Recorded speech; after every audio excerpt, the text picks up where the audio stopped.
Hello जॉलीज़। मैं to be honest मैं drama देखने नहीं वाली थी, बट फिर ना ये इंस्टा फीड ने, नेटफ्लिक्स ने मुझे ना कन्विंस कर कि देख ले। फिर मैंने इसके 8 एपिसोड्स तब तक रिलीज़ हुए थे, तो वो सारे वन गो में देख लिए। और फिर ओ भई, मैं इतना हुक्ड हो गई। मैं 2 हफ्ता मैंने वेट किया इसका, वो लोग ने प्रीव्यू भी रिलीज़ नहीं किए, इतनी हुक्ड हो गई थी मैं। वाह! तो चलो जॉलीज़ ड्रामा स्टार्ट करते हैं। ड्रामा शुरू होता है एक ग्रैंड इवेंट के फ्लैश फॉरवर्ड से। वहां पर हमारे लीड कपल बैकसाउन और होंग जो दोनों साथ में एंट्री करते हैं, लेकिन साउन उससे बोलता है हमारे बारे में किसी को पता नहीं चलना चाहिए। क्यों भाई? यहाँ से स्टोरी फुल मैसी होने वाली है। तो चलो फ्लैशबैक में चलते हैं। साउन है ब्लू हाउस का प्रेस सेक्रेटरी, बेसिकली एक सीरियस पॉलिटिशियन टाइप गाय, और हीजू है उसकी सीक्रेट वाइफ। लेकिन उनका रिलेशनशिप एकदम ऑफ है, जैसे लवलेस अरेंज मैरिज से होती है ना, वैसे ही कुछ। और हीजू उसकी बैकअप ब्राइड थी, क्योंकि असली दुल्हन यानी हीजू की बहन शादी के एक दिन पहले ही भाग गई थी। और ये तो बस शुरुआत है। हीजू को ना सिलेक्टिव म्यूटिज्म है, और वो एक साइन लैंग्वेज इंटरप्रेटर है। हीजो अपना काम खत्म कर घर जाती है और बैम, उसकी कार हाईजैक हो जाती है और वो कार में लॉक हो जाती है। तब वो स्कैरी हाईजैकर कार में घुस जाता है और साउंड को पैसों के लिए कॉल करता है। बट उसे लगता है कि कोई उसे प्रैंक कॉल कर रहा है, तो वो भी बोल देता है कि जब तुम उसे मार दो तब कॉल करना बॉडी के लिए। लाइक भाई, तुम्हारी वाइफ है तो तू इतना क्या चिल मार रहा है? बेचारे हीजो ये सुनकर कार की स्पीड इतनी बढ़ा लेती है कि वो एक्सीडेंट करवा लेती है, और वो कैसे भी करके वहां से निकल जाती है। बट वो साउंड को कुछ भी नहीं बताती। ऑफ कोर्स बताए भी कैसे।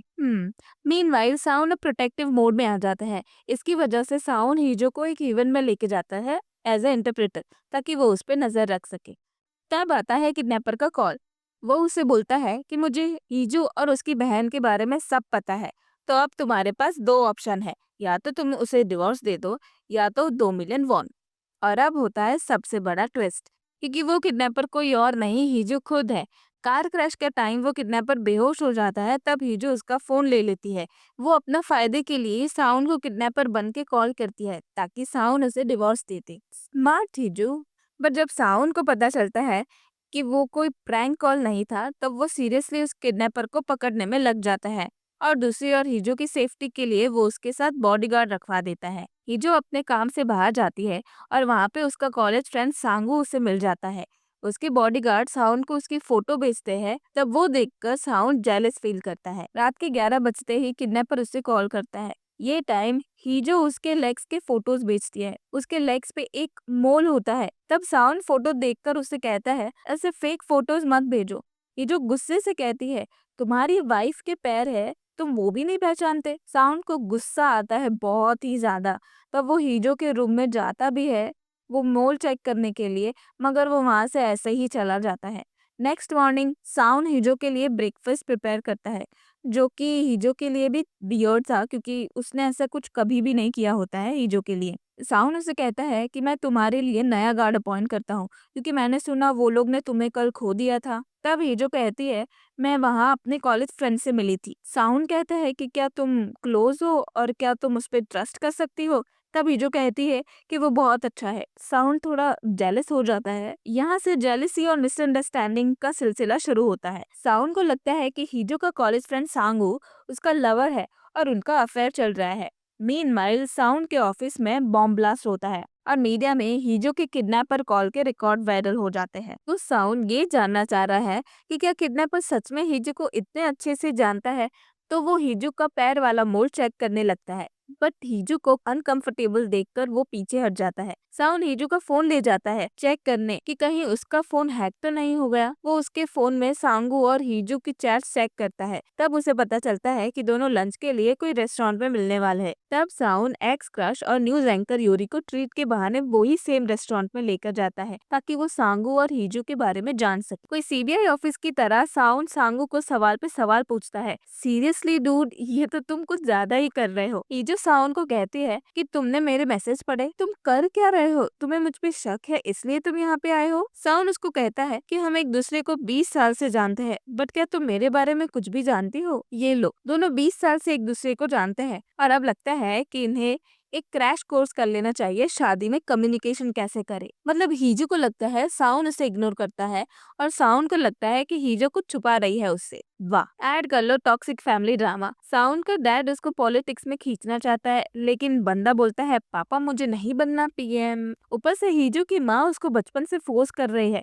तो एक्ट म्यूट क्यों? क्योंकि ये सब एक बड़े स्कैम का पार्ट है। बस welcome to family drama universe. लेकिन फिर आता है एक बॉलीवुड मोमेंट। हीजो का असली किडनैपर उसके डैड को उठा के ले जाता है। हीजो ऑब्वियसली डरी हुई है और पुलिस स्टेशन रिपोर्ट करने जा ही रही होती है। तब जब साउन अपनी पुलिस एस्कॉर्ट के साथ वहाँ पहुँचता है हीजो को लेने, तब वो पुलिस साउन से पूछता है कि सर आप यहाँ।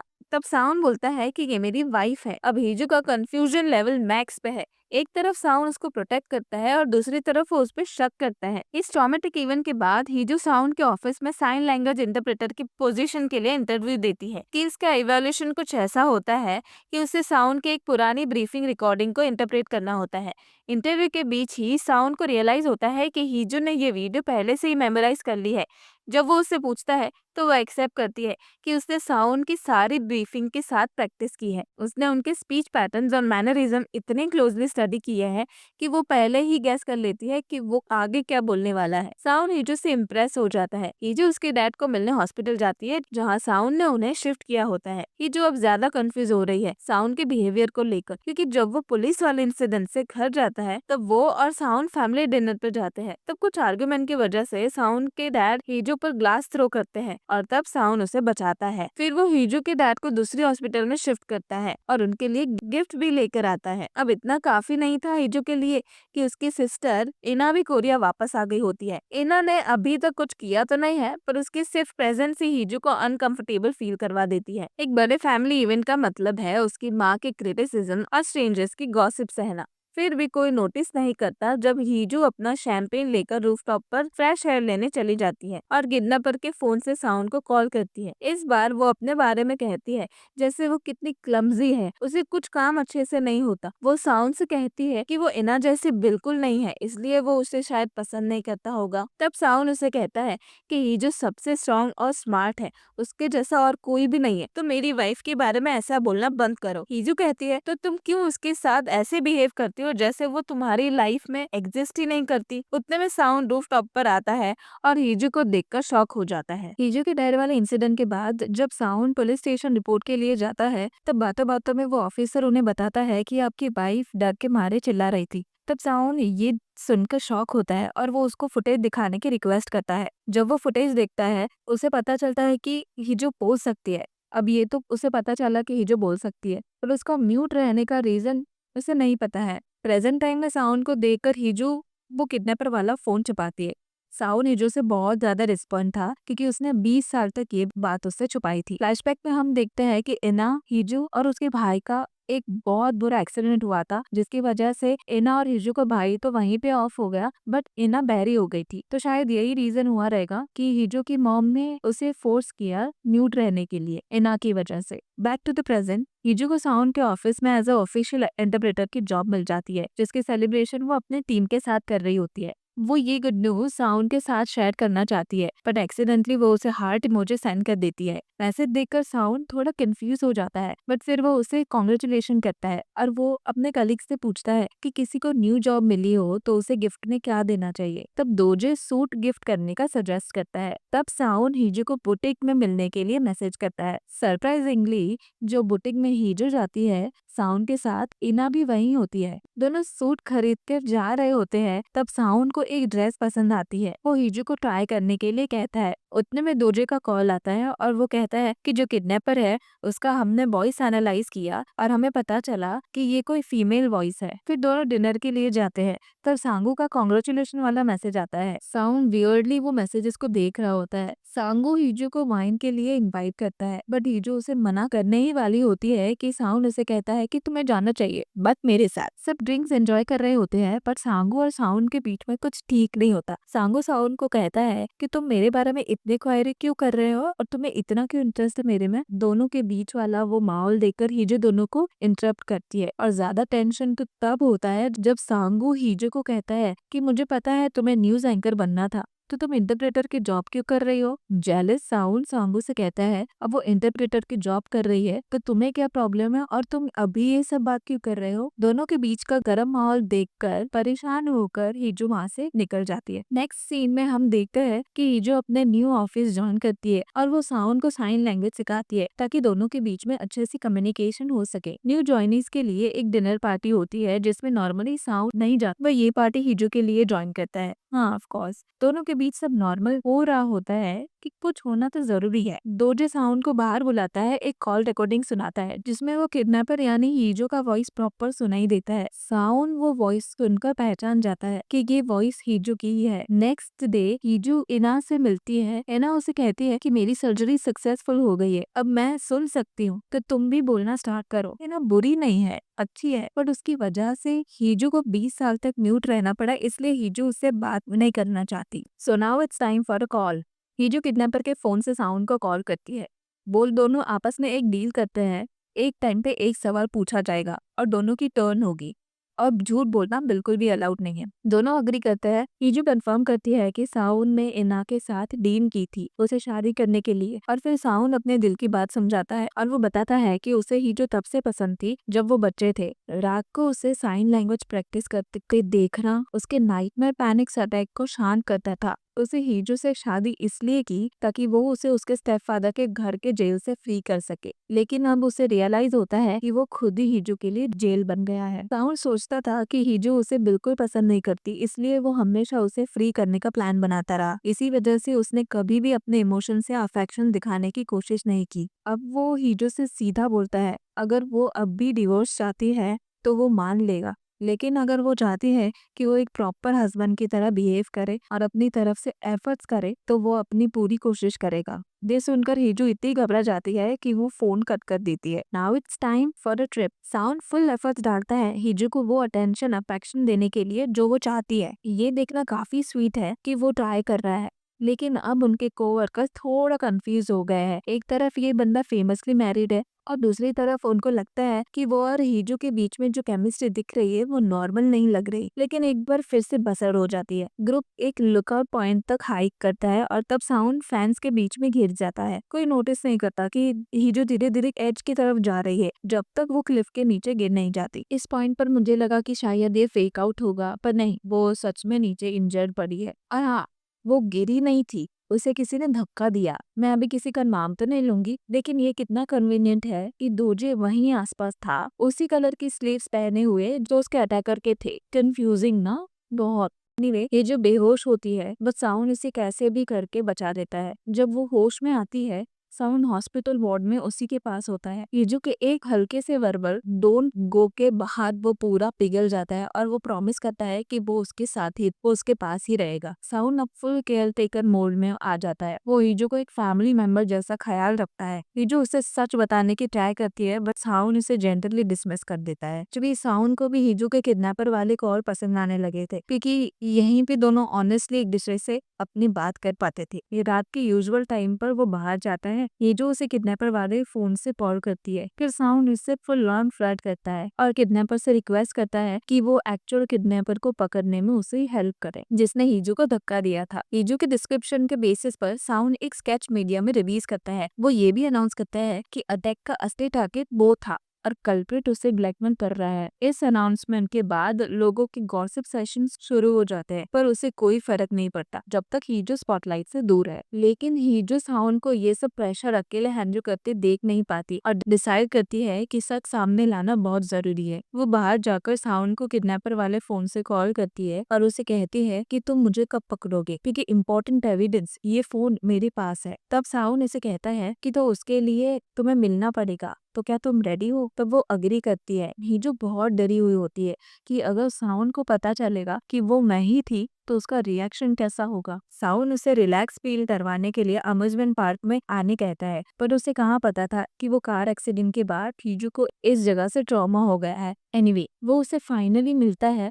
उसे देखकर हीजी शॉक हो जाती है, पर साउंड उसे कहता है कि मुझे पहले से ही पता था, वो कॉलर तुम ही हो। दोनों इमोशनल सीन शेयर करते हैं और फाइनली साउंड हीजो के बीच में एक ब्यूटीफुल इमोशनल किस होती है। अब एक्चुअल किडनैपर की बात करें, उसके पार्टनर ने हीजो को माउंटेन बटन से पुश किया वो तब से ही उस पे ज्यादा ही फ्रस्ट्रेटेड है। अब किडनैपर साउंड से रिवेंज चाहता है, इसलिए अब हीजो को क्रीपी मैसेज भेजना शुरू करता है। एक मैसेज में तो वो एक वैरायटी शो का क्लिप जिसमें मिसिंग ऑर्फन की न्यूज स्क्रॉल हो रही है, वही केस जिसका सांगू इन्वेस्टिगेट कर रहा होता है। ये सब इंटेंस तब होता है जब किडनैपर साउंड को वही सेम क्लिप जो हीजो को बेचता है, वही सेम क्लिप वो साउंड को भी बेचता है, पर एक वियर्ड मैसेज के साथ कि you are the killer big sound. Sound smartly ये वीडियो को प्रेस कॉन्फ्रेंस में रिलीज करता है और रिपोर्टर से हेल्प मांगता है to decode the blackmailer's intent. दूसरी तरफ हीजो अपने रिसीव्ड मैसेज के बारे में सीधा साउंड के पास जाने के बजाय सांगू से हेल्प मांगती है। सांगू उसे एक पुरानी मेंशन दिखाने ले जाता है। वो लोग डिसाइड करते हैं कि इसे हमें रात को एक्सप्लोर नहीं करना चाहिए,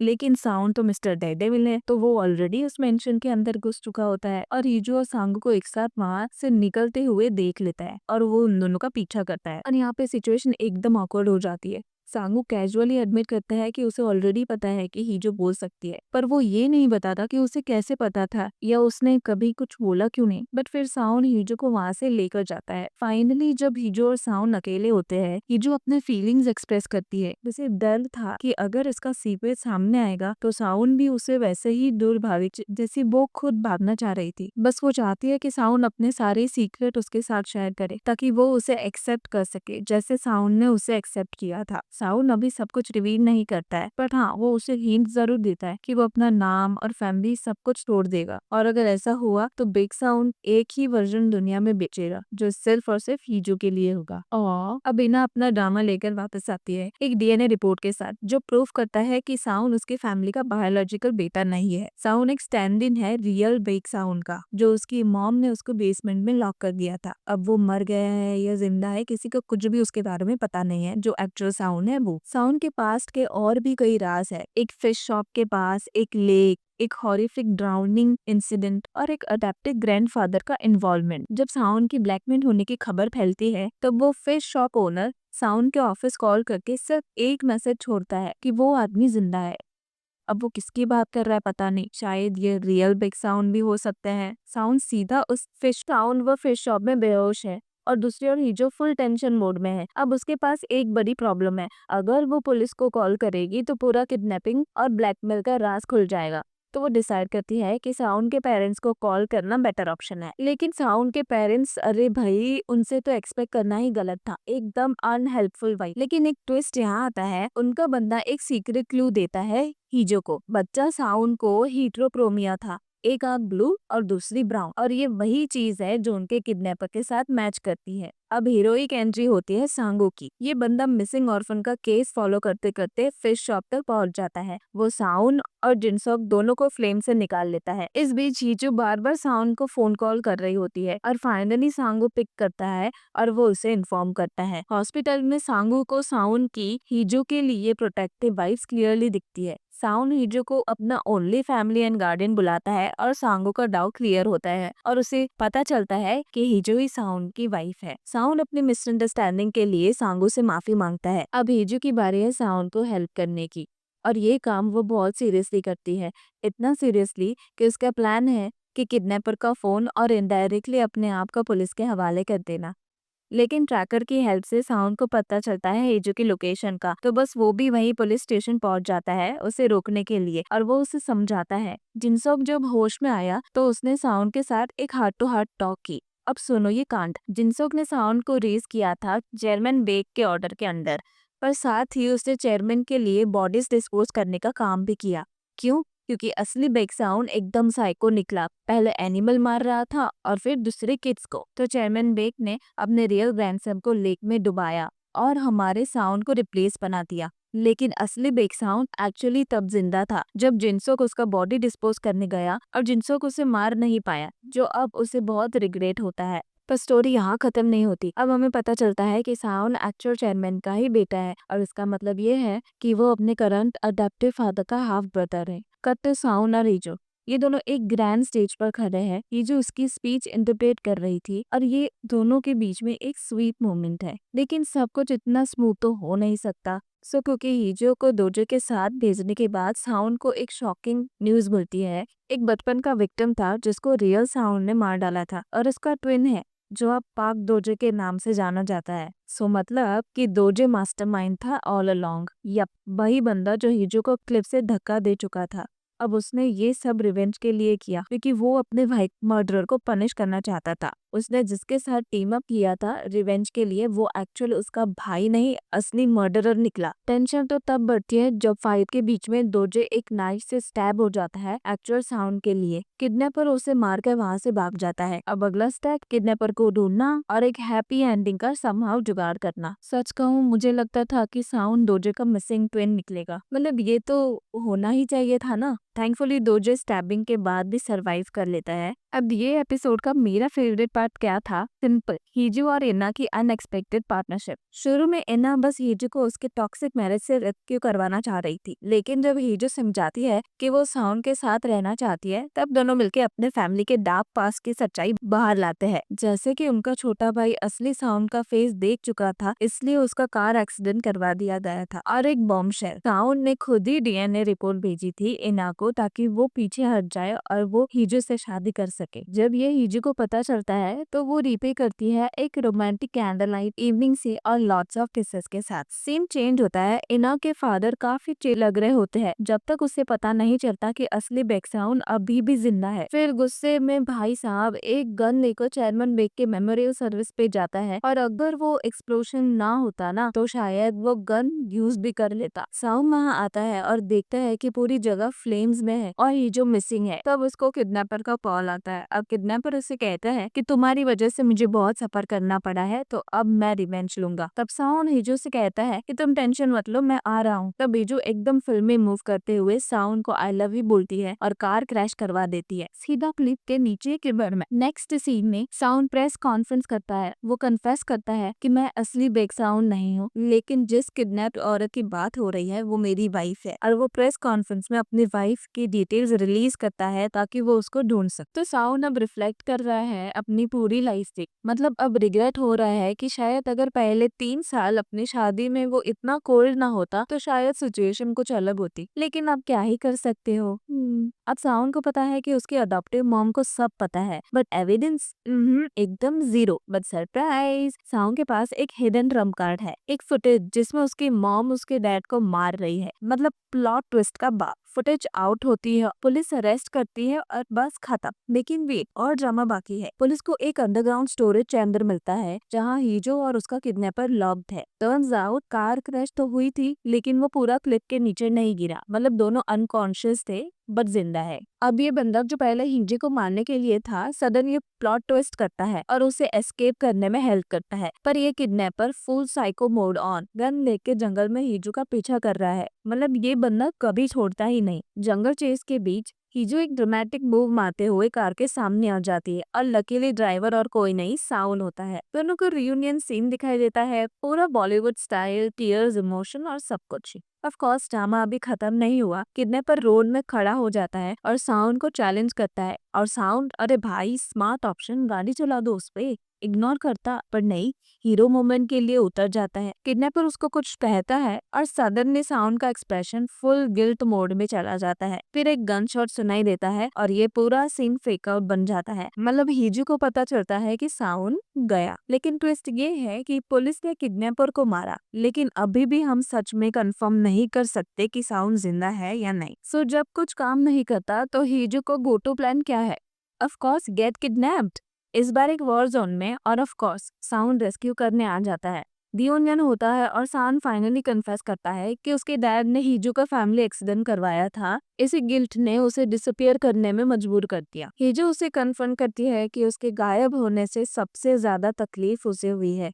इमोशनल मोमेंट के बाद दोनों फाइनली किस करते हैं और दोनों का हैप्पीली एवर आफ्टर हो जाता है। एंड विद दैट हमारी जर्नी यहीं खत्म होती है। सो अगर आपको वीडियो पसंद आया हो तो प्लीज चैनल को सब्सक्राइब कर देना और कमेंट में मुझे नेक्स्ट ड्रामा कौन सा एक्सप्लेन करूँ वो भी बता देना। ओके, ठीक है, बाय।